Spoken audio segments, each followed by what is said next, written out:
reduction technique, a popular data reduction technique next to PCA, which is like used to reduce the dimensionality of your data set. When you say dimensionality, I mean it refers to the number of features it has. So imagine you have to deal with a data set which has hundreds and of like variables in it, and then it is like sometimes few variables will be really important and few variables will not be that important, and sometimes these variables will be like correlated to each other and sometimes it is not. So to understand the context of it sometimes take too much of time, and it is not really possible to deal with this hundreds of variables to build a model. So during this kind of situations, data scientists or analysts use factor analysis to reduce the dimensionality of the a data set so that they can like deal with it and create a model. Okay, so let's see how this factor analysis really works, and during what cases factor analysis should be implied, and what are the tests that you should do to validate, okay, factor analysis can be done on this data set. So there's a lot of things that happens. Okay, so you can't just decide, okay, I'm going to do factor analysis on this data set. No, you can't do that.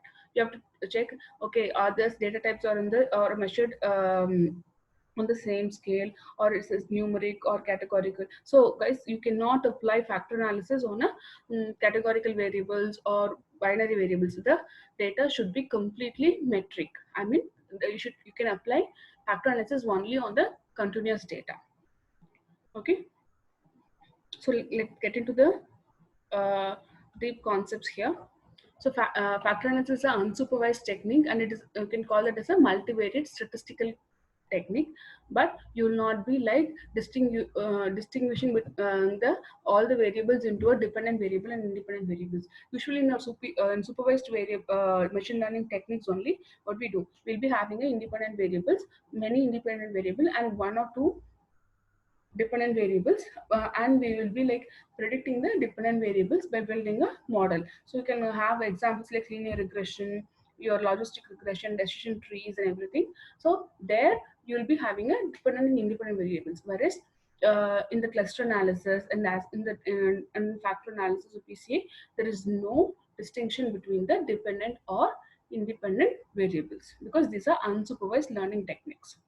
Okay, so here our main aim is to like do data reduction. I mean, you have to reduce the dimensionality of your data set. So it is a data reduction method. So you'll be like reducing a very large number of variables into manageable factors, very few factors. For example, you can like sometimes mention, okay, I need only 10 factors. You might be having 200 variables, but you can like reduce the data into only 10 factors so that you can deal with your complex data. Okay, so a factor is nothing but a linear combination of different variables. You will be having a weightage attached to it as you have it in your linear regression. Okay, so this factors explains most of the variations in your data. I mean, but there might be negligible data loss if you have to like deal with very large number of variables. When you like reduce it to a data set with very small factors, you might lose some data. Okay, it might happen. So here you'll be having a set of variables which will be reduced to a latent factors, I mean, and unobserved factors which will not have any unit or some, you cannot able to observe them. Okay, so I think we have got some questions.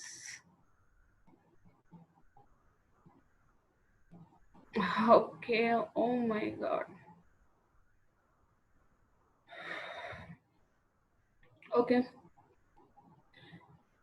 so guys, we just got 8 more minutes. What do I do is like I'll just like finish whatever that I can in the 8 minutes, and then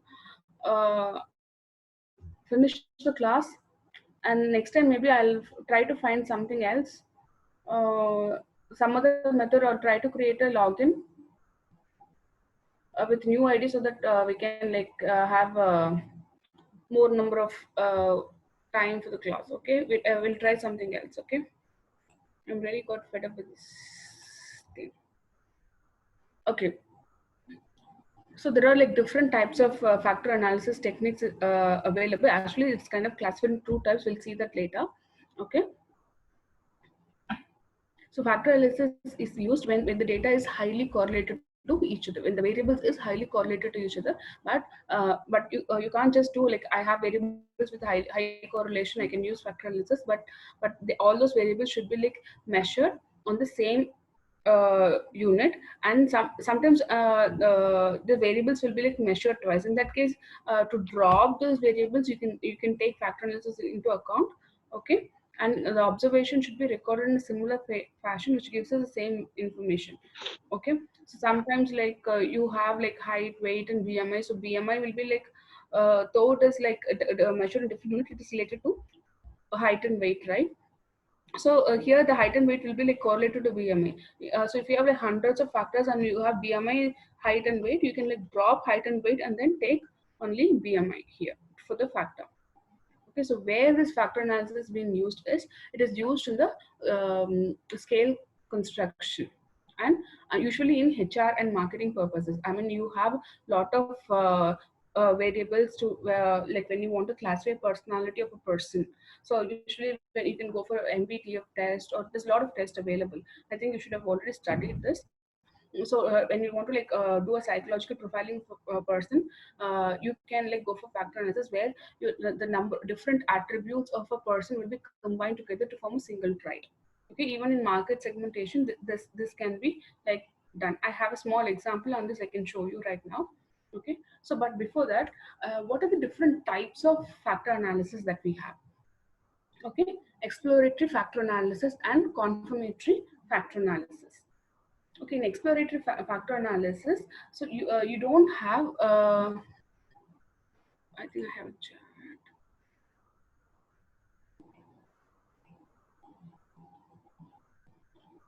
Okay, so it's gonna get upgraded, I guess.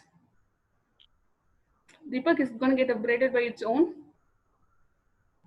I'm trying to see if I can update it, ma'am. I'll just come back to you. Okay, okay. Just check. If this gonna get disconnected, we can just like leave it. Okay. Otherwise, if Okay. it gets upgraded, we can continue the session until 11:30. Yes, ma'am. Okay, ma'am. Okay. So there are, as I was mentioning, there were like two different types of factor analysis. So the most common used method is like, you don't know how many factors that you have in your data set. You just like randomly assume, okay, I'm gonna like create 10 factors in my data, and then you create 10 factors out of like 100 variables, and then you create a model. But in confirmatory factor analysis, what happens is like, there is always, it is the number of factors that you should use is already predetermined, as well as your factor loadings. Okay.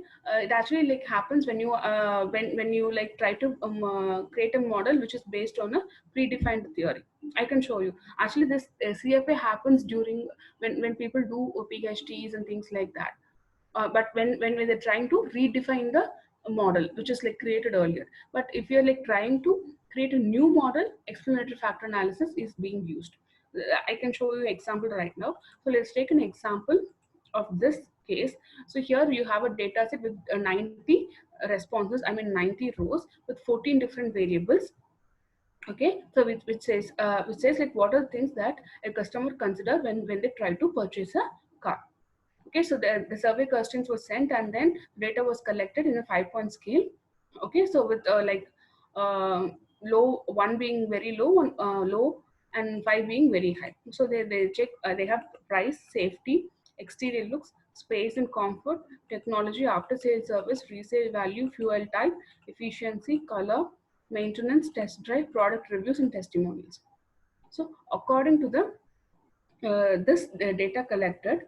Okay, so when you like try to create a factor analysis model, uh, and I mean you have like 14 variables, and you want to reduce this 14 variables into 3 factors or 4 factors, and you just like do it without any idea behind this. Okay, so you sometimes there are like in 2 ways you can do it. You can just mention number of factors that you want to like categorize this into, or you can just like mention, you don't have to mention the number of factors. Okay, in confirmatory factor analysis, you have to mention the number of factors that you have to determine. In exploratory factor analysis, you don't have to do it. Based on the data, it will categorize. Okay, so based on this data collected, so here aesthetics is being grouped. We have factor aesthetics with exterior looks and color variable. Functional benefits, a factor has safety, space and comfort, technology, after sales service and fuel time. Economic value factor has price, resale value, fuel efficiency, maintenance, and credibility has test drive, product reviews, and testimonials. So based on the nature of the variable, it has been grouped together, or the way it has been like measured everything. So here everything is measured on Likert scale with from 1 to 5. Okay, so based on this, so this categorical, actually it's a categorical variable, but it's been like treated as a numerical variable. You can even like standardize the data, but when everything is done, so here you already have like 4 different factors that has been predetermined based on the prior models. So the researcher has identified, okay, I'm going to like classify this data into 4 different models, 4 different factors based on my data, based on my needs. So when you don't have this thing, you can just like give the data to your R or Python. It can like categorize the group these variables into factors. Okay, so in explanatory, the machine explores and give you the factors, but in confirmatory factor analysis, the researcher determines a factor and factor loadings. Factor load, I'll tell you what factor loading it is later. Okay, so the researcher determines it because they're trying to like confirm the predetermined model. So they are like using the predetermined model. Okay, in that case you have to go for confirmatory factor analysis. So we have like less than 1 minute. Let's see if it's going to get disconnected or not. Otherwise, I'll stop with this with the types.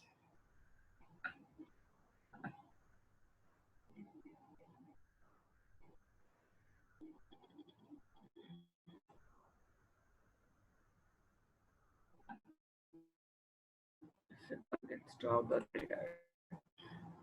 not able to